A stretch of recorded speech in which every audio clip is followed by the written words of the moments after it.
Depuis 3 ans, pas un jour ne passe sans que Essie ne soit confrontée à la précarité. Chaque matin, elle se réveille dans un foyer où elle vit avec son mari et sa fille de 5 ans. On a seulement une chambre et on est obligé de dormir tous les trois dans un lit, pas assez grand.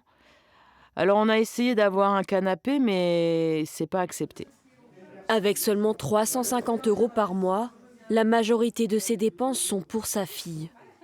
C'est elle la priorité. Si j'achète des choses, c'est surtout pour qu'elle mange bien. Qu'elle mange mieux que nous parce que ce que l'on mange, c'est à la date du jour ou alors c'est périmé. Une vie faite de privations qu'elle n'est pas la seule à subir, car les femmes sont les premières victimes de la pauvreté. C'est ce que révèle le rapport du Secours catholique. En Meurthe-et-Moselle et dans les Vosges, l'association a accompagné près de 10 000 personnes l'an dernier, et surtout des femmes.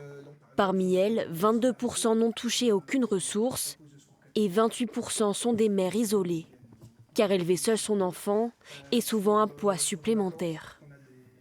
Dès lors que les femmes sont avec enfants, elles portent un certain nombre de contraintes qui vont peser notamment sur leur situation par rapport à l'emploi et donc sur leur niveau de revenu. Donc les femmes notamment subissent beaucoup plus fortement, 2 fois plus fortement le temps partiel que les hommes.